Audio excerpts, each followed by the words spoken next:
All right, let's do it. Hello, everybody. This is Moe Morales, and this is Omar Gonzalez. Hello. And this is the Moe and O photo show. Bunch of friends. When I say bunch, it's because I gained a lot of weight recently. It's just two of us. But you know, let me tell you about that. So, getting out of the shower, I have a mirror that you could almost see when you get out, and I saw all my belly. Well, I was going to say, like, I hate when there's mirrors, like in hotels and stuff. It's just a horrible, like, porn of just you. And that's what it was. Like, I had this moment of because I have been eating everything lately. I'll have dinner and then make a sandwich like 10 minutes later. Yeah. So I think looking at this mirror gave me a moment of realization that, bro, you need to slow the heck down. Yeah, so the mirror could be like motivating. In this case, it was so like have you ever been brought to tears as a man?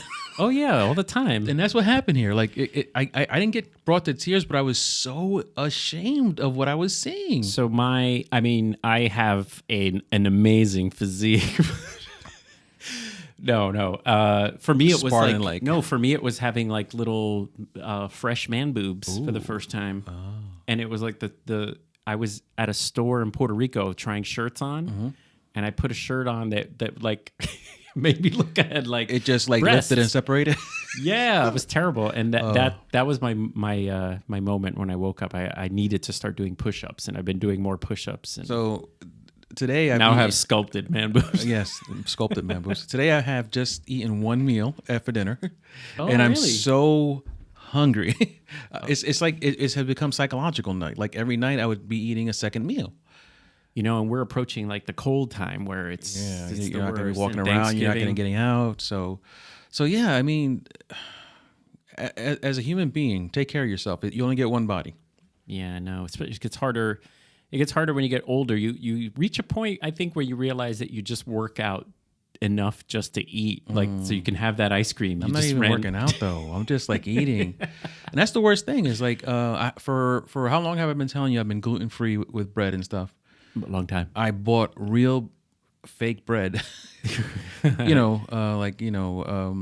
to the supermarket and I picked up regular gluten-filled bread, and it says on the package, it's like, gluten-filled. Mo, don't pick this one up. I'm like, nah, you coming with me. So I took that home, and I've been making a sandwich every night. I said, I'm going to eat this whole loaf. So that's 22 slices usually, right? Yeah. I've had 10 days of sandwiches because I have 2 slices left, which I'm not going to eat now. How was it, though? Come on. They were so good. I know, you've been talking about bread a lot. Oh, these are so good. You know what it is when you've been away from the filth for so long that you allow yourself back in? You feel dirty, but so good. Yeah. And these sandwiches, I put the relish on it, the mayo, the cheese. I've even been eating cheese on my sandwich, which I normally don't do either. Really? So hence why I looked in the mirror and was so ashamed. Yeah, I think if you like cut portions is a good start. Like you make your sandwich, but just have half of it. You can't have just half of a bratwurst sandwich, man. I mean, is the bread like the blimpy kind of loaf, hoagie-ish bread? No, it's sliced. It's the fake sliced bread. Oh, right. It's a fake loaf that's fake sliced. I think once you start having real bread, everything else is fake bread. Real bread is good. Bread meat has a personality. Is that what you're getting at? I'm saying that bread you bake at home has its own flavor, its own profile, its own deliciousness compared to, of course, Wonder Bread or whatever. Oh yeah, but that's all I'm saying. Oh yeah. But I'm saying like that bread rots in a day. Yeah, but that's the whole point. Like, you got to make it and enjoy it within a day, and then next day you're having French toast. You know what I loved in Paris? Everyone goes out in the morning and they go get their baguette or two. And in the morning, you see everyone with their little like shopping bag. Mm-hmm. No one has plastic shopping bags, by the way. We're the only ones. Right, we are. We're the worst. We're the worst. And it's nice to see everyone getting their bread in the morning. And that proved to me that bread isn't the evil. It's how you consume it. Like if you're gonna have a nice little bread with your breakfast and then you split it amongst your family, you've done good. If you get American size regular, which is about 12 inches nowadays. Yeah. If you get a sandwich from that, you're having way too much bread. That's why it's evil. Yeah. It's the portions. It's so the portions. Everything we do is to excess. But like American breakfast is ridiculous. When you go travel, most people just have a little coffee and like a cracker. Yeah, coffee, cracker. Oh, I'm good for the day. Exactly. I'm gonna go mow the lawn for everybody. I'm so motivated for the day.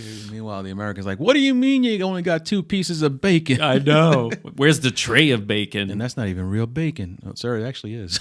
I mean, we every day we make, like, we have cereal and we make oatmeal and stuff. The weekends for us is the special breakfast, which is pancakes and French toast and stuff. Waffles, exactly. But I think some people must eat American breakfast every day. Yeah, like that's the norm. Like when I was working blue collar, if you didn't have a bacon, egg, and cheese sandwich, you didn't start your day. Yeah. And if you go to the local bodega, a bacon, egg, and cheese sandwich is like 80 pounds. Yeah. Oh, so good. So good though. And you pay $1.50 for it too. Taylor ham and egg in New Jersey. Here we have a big battle going on. It is called Taylor ham. It totally is called Taylor ham. Hey, listen, you don't want to call it Taylor ham? Move. Hold on, let me explain. All right, folks from overseas. So here in New Jersey, we have a very popular sandwich. I'm sure they have it all over the country, but every region probably calls it something different.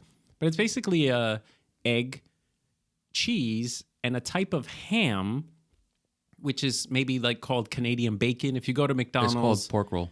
It's called pork roll. Right. And across the country, it's called pork roll. Yes. And I'm trying to talk to people overseas, though, that they probably know it from the McDonald's sandwich. It's like the ham that's kind of in the Egg McMuffin. So it's like a little round piece of ham. Right. And how do you prepare it? What do they do? You just slice it and put it on the grill. Yeah, they throw it on fire, which is like the good way to have it. You Yeah. need it a little burnt. Yeah, don't eat it raw. I mean, you can legally, but don't do that to yourself. Legally. Man was arrested today for having... What do you mean you didn't put no fire on that thing? Yeah, but North Jersey calls it Taylor ham because that was a brand. Right. The guys who are most famous in our state for making it is the Taylor Company. The Taylor Company. So Taylor ham. It became like Band-Aid is not the official name. Or Kleenex is like Right. the official name. But it just stuck to us. And everyone else goes, no, sir, you mean a pork roll. I'm like, nah, son. Do not correct me again. If you're from South Jersey, you say pork roll. And I wonder where the border is. There must be like somewhere where there's like actual fighting every morning, maybe somewhere in Long Branch or something. Right between Philadelphia and Camden. Right there. There's always a reason to fight there. Totally. Oh, they got a nice aquarium though. You ever been to the Camden Aquarium? I have. I used to volunteer there. Oh, I love that aquarium. It's so nice. I want to go back. See, how do you not ask me a follow-up question after I said I would volunteer? I was going to. Okay. But I had to say how I want to go back. Now I'm going to say, hey, how'd you get to volunteer there? I used to work with the SEALs. Oh, the Navy SEALs? Yeah. Stupid. No, I used to help like feed the SEALs and help train the SEAls. And I used to, but what's funny is my main job was to. Oh, was this during college? Yeah. When you were actually going for a marine biologist for a while, weren't you? Yeah. Okay. See, I remember these things. All right, cool. So I used to go. This is funny. They had professional SEAL trainers, and then they would have the volunteers that used to go like twice a month do shows. So we had like a script, and we would, you know what I mean. And then the trainers would be behind us, like making sure the animals are, doing their thing. And what's funny is I was Jim Carrey. Hey, everybody. And I was like, all righty then. Yes, you were. Yes. You always were. Yeah, I always was. But I was such a ham that they loved me to do the show. Mm-hmm. And at one point, there were like kids in the audience, and I was like, "Hi, all, this is Kermit the Frog." Sorry, I have a frog in my throat. Exactly, such bad jokes. Oh, and the kids are like, "Ha!" He's so funny. And then, what's funny is I used to go around the audience. You had to pick like volunteers, and I would go around and be like, "Oh, who?" It was just a hammy show. It was great. So you were like the Krusty the Clown of SEAL people. That's awesome. Yeah. Have you ever performed, or what's the most you've ever been where you've performed or been on stage? Any kind of stage fright kind of stuff? I did stand up in DC. No way. Yeah, they used to have open mic in DC. I used to go there. I've never done an open mic. And you know what? The wonderful thing about as tough as DC is, the wonderful thing is that the crowd, I don't remember the name of the place, but the crowd was really supportive. Like if you were bad, they would not laugh. Okay. But if you were borderline with one or two jokes, you would get a laugh. And if you were horrific, they would tell you to get off the stage. Okay, nicely. But, no, get the F off the stage. Okay. you suck, you know. Oh, but man. I mean, compared to what I've seen in New York, New Jersey, Oh yeah, much nicer in DC. Kevin Hart is from Philadelphia, and he said he used to do shows, and one guy threw a chicken wing at him once. Chicken wing, and he's chicken like, wing. He said, who threw that? And he's like, the guy in the back said, I did. And he's like, nice throw, man. Nice throw. Nice throw. He's like, the guy was big. Oh, wait, anybody's big, right, compared to him? Aw. No, the most, I don't think I've ever had stage fright because I've always been like the class clown. I was always the class clown. And you were funny in school too, man. I'm the guy that don't want to perform until he's performing, you know? So don't ever tell me, oh, remember that joke you did? Do it again. Like, no, I don't perform for you. Yeah. But I do love being the center of attention and being funny. But then I want everyone to go away. I want everyone to go away. So I remember when we were in high school, we were in English class, and we used to sit against the wall. Remember, we pushed our desks against the wall. Mr. Yakolo's class. Mr. Yakolo's class. Oh. First of all, why did he let us morons? There were like 4 of us. We used to move the desks. And he was a teacher that was on the line, right on the line of caring, not caring. Yeah. Like he knew what he had in front of him. And if that group of people was not worth his time, he did not care. Hence, the population disbursement we had. Yeah, we were into the class, though. We definitely were.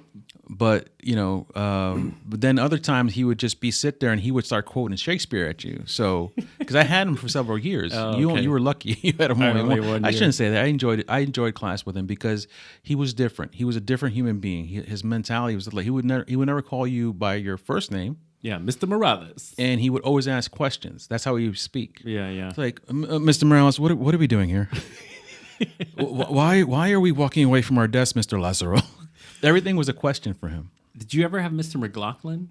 Mr. McLaughlin. He was the one that had one arm shorter than the other. He was an older man. No. Oh, okay. No. So he was like maybe a year away from retiring. Mm-hmm. Actually, he was 10 years past retirement. He was maybe like 80 or something, but talk about how times have changed. You know, like teachers today have to be supportive, buddy, and you can't say anything wrong or someone will record you probably. You know, you go viral. Mm. He wore a tie and he was always well dressed and he was very proper. I remember him. Yeah. And he used to say, you must behave and you must treat people with respect. And he didn't really have a lot of patience for the people who were slackers. He used to say the same thing every time. He would say, "Wait, you know where you're going to end up? At Food Town University across the street." Because we had a supermarket across the street called Food Town. Oh, he was the best. And one time, a quick story, we were in the hallways of Hoboken High, and I was walking through the hallway, and I went to the stairwell. You know, like you had to open those big doors to go to the stairwell, the double doors. And in the hallway, the stairwell, was Mr. McLaughlin talking to another teacher about like 15 feet apart from each other. I guess someone was headed down and someone was headed up. And I stopped and walked around I walked behind Mr. McLaughlin because I didn't want to cut through, right? Right. That's against the rules. That's against the rules. You don't interrupt the conversation going right through it. Totally. Okay. So later in the day when I had the English class, Mr. McLaughlin's like, "Omar, come here." I was like, "Oh, what did I do?" And he's like, "What you did today was excellent. Those animals, those Food Town viewers." He's like, but he was very proud of me for not walking through. Because you were taught well. My mom always taught me that. Like, when people are speaking, you never walk between them. Isn't that weird? That's disrespectful. Let us know if anyone taught you guys that. Because if not, you're a bunch of Food Towners. Food Town viewers. Food Town viewers. Any other life rules? Like, I don't know if I was raised to hold the door behind people, but that kind of bugs me where, you know, it happens in New York a lot, where doors are opening and closing continuously, like to a store or something, or the subway. The subway is a big one, where you look behind you and you hold the door. Right. You know what? And I used to be the kind that, I always still hold the door, but I used to be the kind of guy that waited for a thank you, but we don't do that anymore. I know. No one thanks you anymore. I'm very, hey, thank you. You know, you're welcome. Have a great day. I wouldn't say no one, but I would say 50-50. Very few. They walk right past you, like you know, they weren't going to open the door themselves. Maybe they thought you were like one of the people begging. Like, he's a helper. He's what they call a helper. I've given that guy money. The door holder guy. I'm not the door holder guy. Here you go. No, I was gonna say one more. How about this one? Yeah. This is an old-fashioned Puerto Rican one that I was taught. If you're walking down the sidewalk with a woman, you have to wait, don't tell me. Yeah, well, okay. Can I guess? Go ahead. She has to be on a proper side? Yes. Tell me. So whatever side the street is on, she must be inside of you and you between the street and her. She has to be closer to like the buildings. She must not be street side. Now, I think I know why, but well, that's because protection. You know, people were being snatched up all the time and stuff like that. Oh, is that why? I was told that it was because it was like you were not serious about her, like you were offering her to the world. Well, that's a mom saying. Maybe. Está dando. You're giving her away, yeah. But ultimately, it was, you know, because in Puerto Rico and places like that, there were a lot of incidents where people were snatched up and the man wasn't ready to protect because he was on the inside instead of the outside. So yeah, you have. But mothers would always say that está ofreciendo. Do you?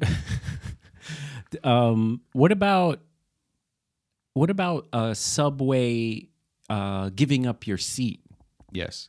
All right, but not just subways. Not to everyone though. There's what's your list? So and you know, my list has to be modified because they're feminists out there get mad at me. I know. Yeah. Well, that's what I'm saying. You got to size up the situation. So to me, definitely elderly, for male sure. or female. And by the way you do it is important too, because I've seen people quote ask like to give up the seat. You have to like almost insist. Right. And then you have to be careful though, because there's please. You have to say please. Not only that, but you have to be careful because there's A's out there that will. When you get up, they'll jump in. Oh yeah, and you're like, nah, bro. That's for grandpa. For the lady, yeah. That's for grandpa. And he's like, and people finally shame him out of the spot. Yeah. But what I meant by the asking, I've seen people say, "Do you want to sit here?" Most people will say, "No, it's okay." Right. You have to stand up. Stand up. Put your hand on them illegally. Pull them down. And say, "Sit down." And I just spit it right. No. So you have to sit them down the hard way because they don't want to do it. No, yo no estoy yo bien. I'm good. No, I'm good. No. Meanwhile, they can barely. I know, shaking. You know what? That's the thing about the old school people out there. They don't need anything. They don't. They will never tell you they need anything. You know, sure. Unless they're your mom. Well, let's go back. Yeah. Oh. Let's go back to the women though, because it's interesting. It was a given in the old days, and now I don't see anyone offering their seat to a lady. I have offended women. Oh, I have offended women, wow. holding the door for them, and giving and asking if they want my seat. Holding the door, really? Yeah, I could see the seat. And you know what I said to them? Right. I said to them, you know what? And this shuts them up real quick. I said, you know what? When I was serving this country in the United States Marine Corps, I was taught to do this. Am I wrong? Boy. Am I wrong? That's when I work with real SEALs. Okay. We haven't talked about some of the cameras that came out at all. Let's talk about the cameras that came out. All right, so we have A9, A7 IV. I was going to ask you about now the Nikon Z9. What did I say? Is official. You said the A9. Yeah, the Z9 is official, right? Yeah, absolutely. Okay. So the no shutter thing on that. Oh, that's a great. Let's talk about that. I don't know how I feel about that. I mean, honestly, it's the sensor is stacked enough that you're not worried about. Rolling shutter. You're not worried about rolling shutter. Yeah, the readout is fast. It's so fast, you're not worried about that. We're talking emotional now. Yeah. I'm like, are we going to like just have what? I don't even know how to ask you about this because it's so weird. It's super weird. And you know what I didn't see in any of the reviews were people reviewing the artificial sounds that the camera makes. You know, right. No, people are like, you can put a sound on, and I heard a couple of the sounds, but I would have spent the whole video on that. Right, like, do you believe this sound? What sound is this? Let's go deeper. Chok chok. This is the D700 here. Yeah, that's what they should have done, right? Yeah, they should have named. You just the gave sounds. me a great idea. They should have named the sounds. Yeah, instead of it being like. It should have been like clack. That's D700. Exactly. And then you program what camera, and then you can download, like, you know, buy special ones. There you go. Make it a whole app store now. Somebody got to make this money, son. It's not going to make itself. The Nikon App Store. So that's the whole thing. Like, shutter sound is very important. There is feedback, yeah, and it's an interesting conversation because I love to shoot silently on the street, no sound, you know, but there's a place for that. But if you're working with a person and they don't know you're taking photos, they need feedback too as the subject. I think there's two ways as being a subject I know a shot's been taken. If your lens is big enough that I can actually see the shutter, the mechanism, but will that happen anymore? It will happen if you close down. So it'll be, the lens will be wide open, and then if you were at 2.8, you'll see the little aperture go down for the shot, then open up again. Gotcha. But see, that's the whole thing, like that way, and the sound. Those two are very important for models. Because I've modeled. You model? Yes. But none of my stuff is legal. Yeah. Oh. Street legal. Anyway, so that's the thing. Like without those feedbacks, as a model, you have to retrain yourself. Yeah, but let's say you put the artificial sound on. I think that takes something away. The sound is important. Is the sound important in photography, guys? You know what? This is like something I was discussing with someone the other day, which I wanted to punch in the throat. And I'm not a violent man by nature. Oh boy, it sounds like you are. I am. I'm a Marine. Punch you in the throat. Throat chakra. But no, I was talking about vanilla versus fake vanilla. And I would never use fake vanilla unless I was completely broke and needed to make something. I would always use the real vanilla. So that's the same thing with a shutter sound. A fake shutter sound is useless to me. Yeah. I would just tell them, hey, you're not going to hear sound because this camera doesn't make one. I mean, why am I going to put a fake sound on to appease someone else? And if I wanted a shutter, maybe I should buy a different camera. Yeah, but some models need the shutter to know when to change, poses and stuff. Exactly why I wouldn't buy the Z9. So many reasons why I wouldn't buy the Z9. Well, I want a camera that's between the Z6 II, like whatever the D850 was. The D850 was not the flagship, right? Because they had their D5, D6. Right. Those are like the sport mamas that are big. I feel the Z9 is that. It's a camera that's not for me to shoot events with. No, you got to be somewhere in the way. If you do use it for events, you're doing like high paced events, like a car show or something where something's moving fast and sports and my clients move fast, but not that fast. No, I'm a little sad that things don't trickle down. I guess these are companies trying to make money, but like for example, the A7 III has never received the new a firmware for the new menu system. No, and it's like, why would they? Right, and let's be honest. Like, how hard is it to upload a menu? I know. I mean, it's not. You're not changing any physical attributes. You're just changing a software piece. But wouldn't they want to reward all? They were the number one mirrorless. That was the number one full frame camera sold for 3 years. Unlike Fuji, who will support a camera. Not anymore, by the way. Used to support a camera for 3,000 decades. They're still giving you firmware updates for the film cameras. Boom. He's here all week, guys. Open mic night.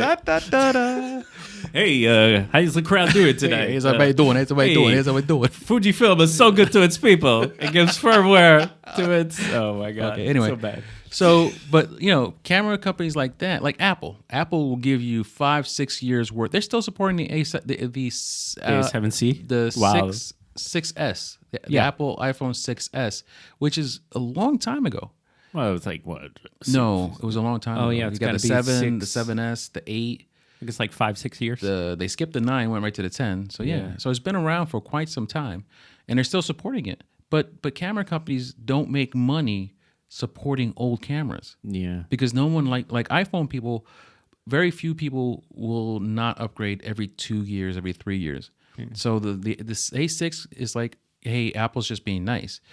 Sony's not going to make any money if no one says, oh, why would I leave the A7 III? They added Cinetone. They added the cool menu. They updated the firmware. Got better. Yeah, the firmware got the autofocus got updated. A lot of things did get updated, but the menu will never see an update. That camera is incredible, the Sony A7 III, except for it's got some flaws, but the screen on the back is just...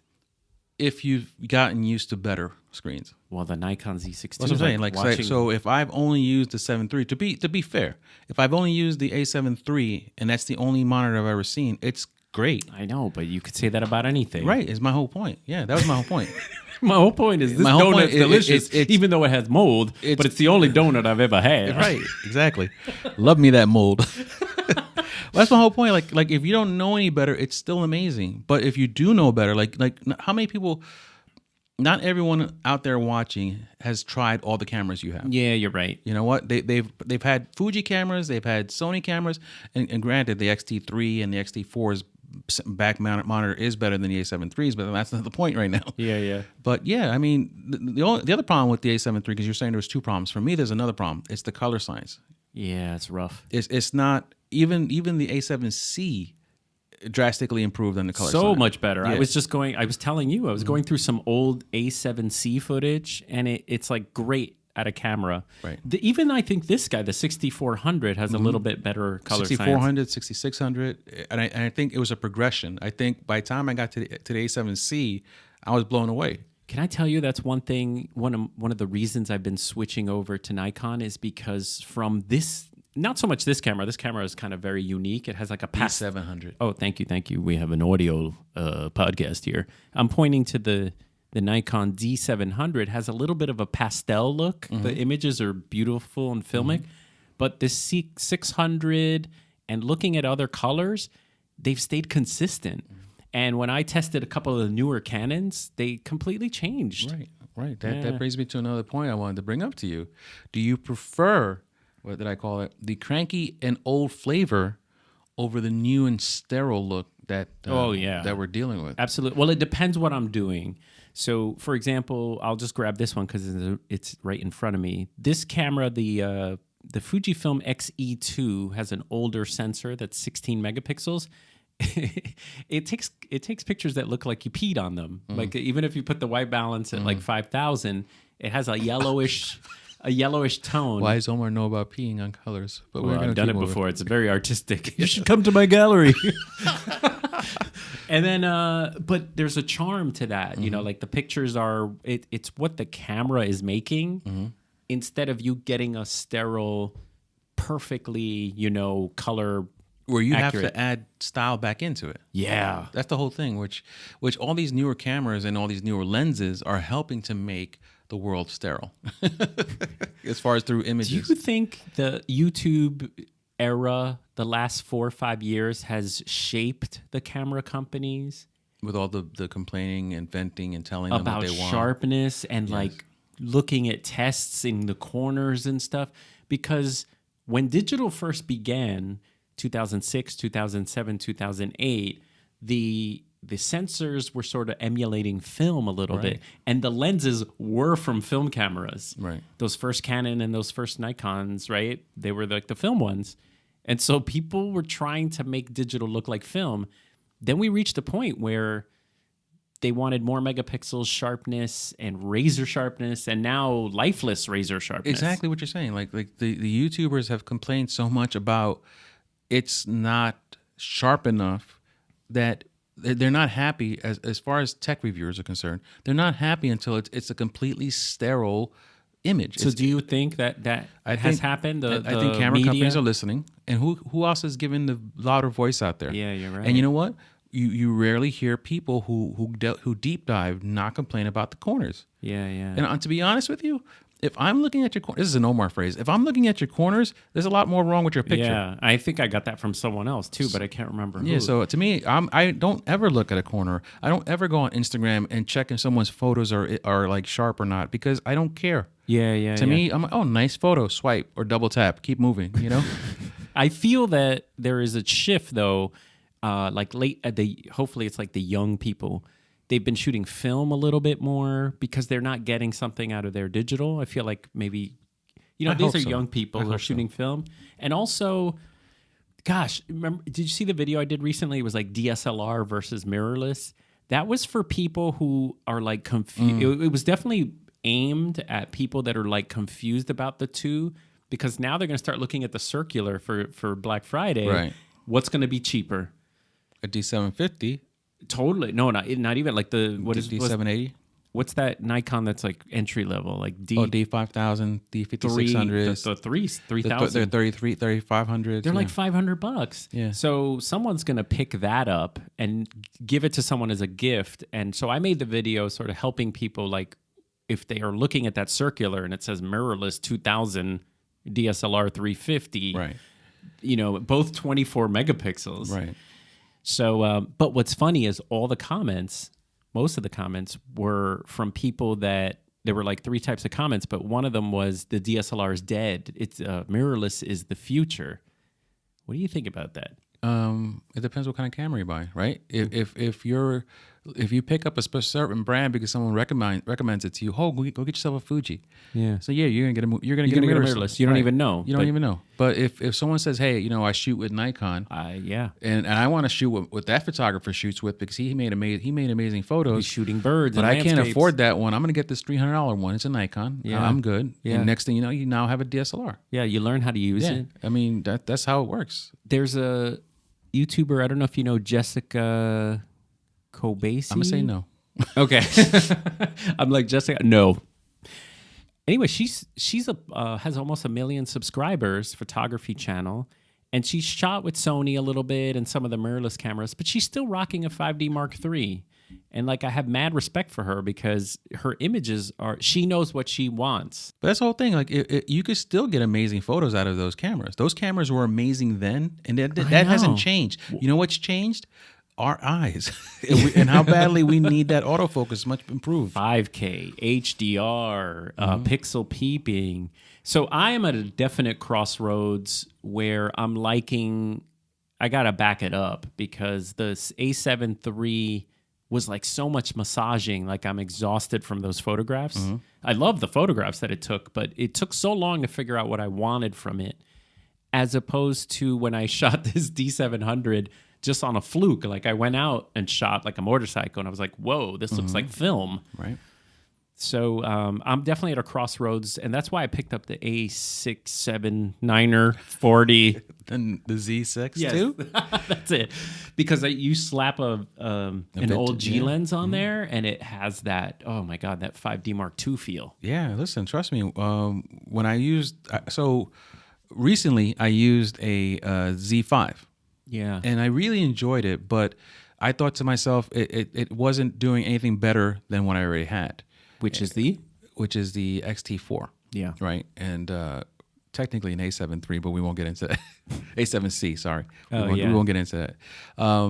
But Mo sold it. Okay. Yeah, and I have it back somewhere. But anyway, so what I enjoyed from the Nikon was the look with the kit lens. I really did enjoy that look.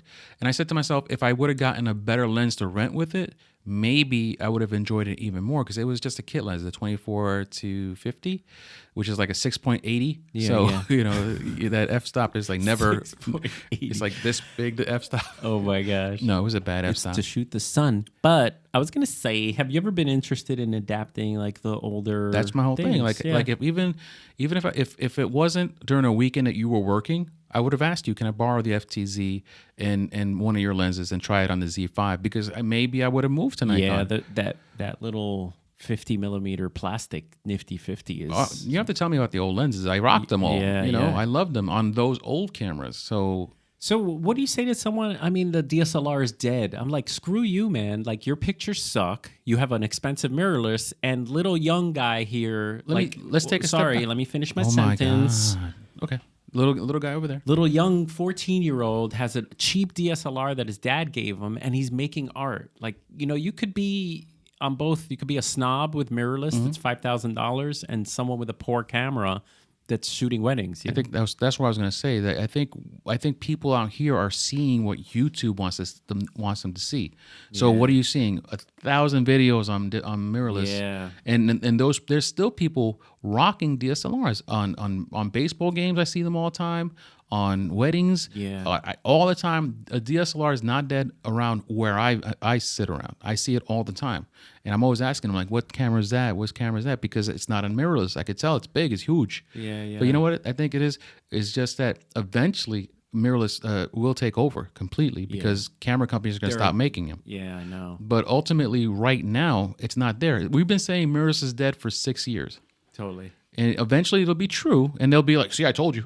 Yeah. But there's so many DSLRs in the world that are sitting, that are in people, that I think people will keep them alive, just like how film has come back. Companies stopped making film, and there was a demand to make film. And so some of the companies still have to make film because they're profiting off that. So, like, my thought is, And I feel that's where I am now. Like, I want to pick up some of these classics. You know, right now I'm actually selling this D600 because I'm trying to empty stuff out of the office. I'm not going to shoot that camera. Right. I'd rather shoot this one, this D700. Right. This manful here, right? This. Yeah, and there's more of a novelty to the D700 because it's older. Well loved. Everyone loves that camera. Yeah, it's only like 12 megapixels and it has a great look. That's going to be ignored over my Fuji stuff anyway. Right. I'd rather it have another home. Right. It wasn't legacy based. The 700 is legacy based. Absolutely. You know what? People, it's like they talk fondly about it. Like, yeah, I remember when I had the 700. How about a shrine? You know, instead of collecting statues like I have in here, you could have like a XT1. You can have a 5D original, which people swear by too. This Nikon. And proof that megapixels weren't needed. I know. You know, you can still make magic with, what is this, 16? 12. 12? Yeah. 12. And I mean, my wife wants to print this huge image of my daughter we did in a yellow dress. And I'm like, I was just fooling around with this camera, but she liked the pose. That's all it matters. And I'm all nervous. I'm like, I didn't take that with the... It's just a regular photo. Yeah, it's not special. It is special. Your daughter's in it. Shut your face. Hey, have we talked enough? I don't know. Have we? I could talk forever with you, man. No, you can't. Let me ask you one more question. Okay, cool. If you were stuck in this world... The answer is no. And they said, Omar, from this day forward, this will be your dinner. Every day going forward. Is dinner like a camera or you mean actual dinner? Dinner. Food. Crap. What would you put yourself to eat every single... And it would never upset your stomach. It would never give you problems. It would be the best... But it can't whatever kill it is. You. It can't kill you either. You can't be having like a cubano every day. No. Whatever this is will have zero impact on your health. Oh, really? It's like magic food. This is magic food. You're eating it every day for the rest of your life. It has to be magical. If not, I'd be like broccoli. Nominal. I'll be so gassy, you wouldn't believe it. Pull my finger. Eddie Murphy. Okay, let me think about that. We actually asked this question of the kids because my wife's Italian and I'm Puerto Rican, and they had to pick what cuisine. So I'll ask you that as a follow-up after I answer. So if I can only pick one food to eat over and over and over that I would never get sick of, I would just say pizza. Isn't pizza universal? Yeah, pizza is just... That was my answer. I think pizza, even if it's just a margarita, it's just the best. So wait, can you have different kinds of pizza? Pizza, like it's, whatever. Because I put some spaghetti on there. No. Put some rice and beans. No, you're cheating now. You cannot multi-food it. Yeah, people put pineapple on their pizza. I'm putting a turkey sandwich on there. There, like a little cobbler meat on there, please. Thank you. A little pie. I'll have the sloppy Joe pizza. No, listen. It's just for dinner. You can have whatever you want the rest of the day. Oh. I'm just talking about every day for dinner, so pizza. So carbonara pasta. Pasta carbonara. That gives me a little acid reflux, but you said it's magic food for you. Yes. All right, if you only can have one cuisine, but not Puerto Rican. Oh, yeah. Ooh. You have to change cultures. What if you had to change? That means food. That means your traditions. So your music. Is Mediterranean considered a cuisine, or is that too broad? That's too broad. I think that would be like Morocco and French and. I'm thinking realistic.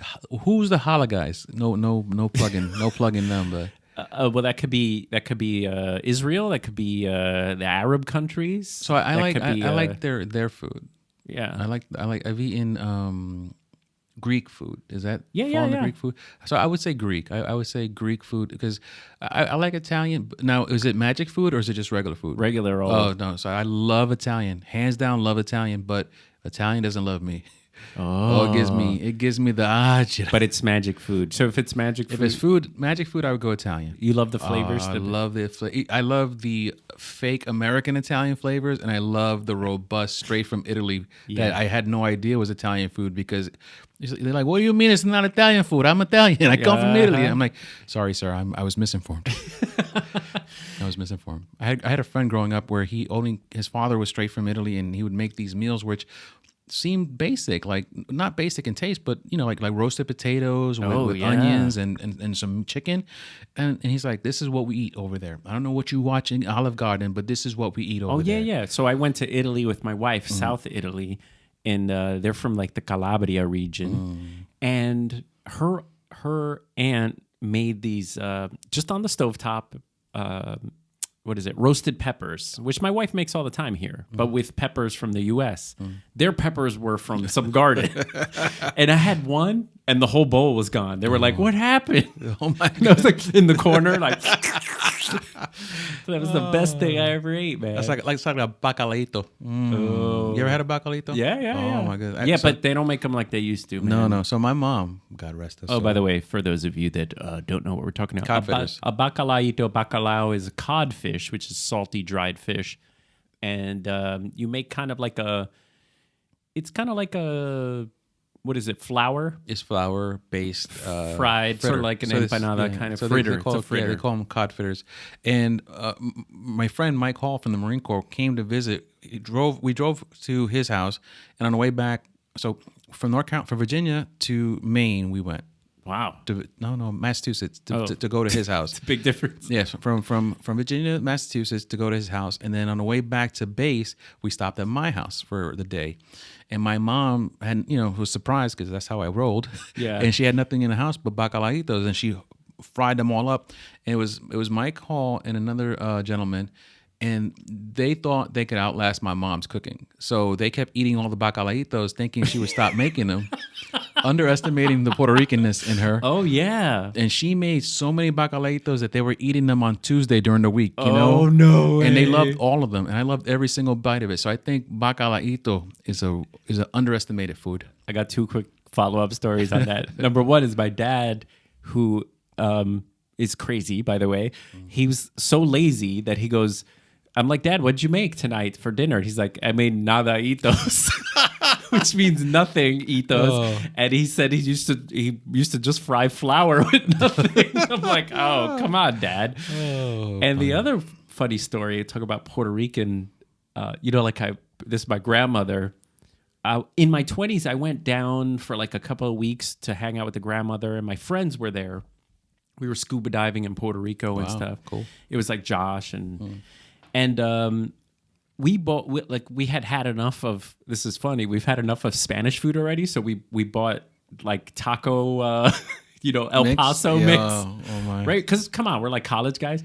So I bought the ground beef, and we have the little powder ready and stuff. And I turn around, and my grandmother starts taking over, and she made instead of putting the powder in the stuff, she had sofrito. Oh. She made the meat all like super Puerto Rican.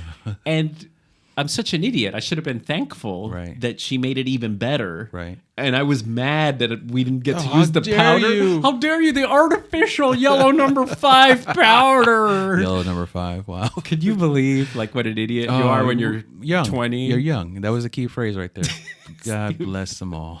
And God bless you guys. Thank you. Unless, of course, you're not religious. Then never mind. Screw you.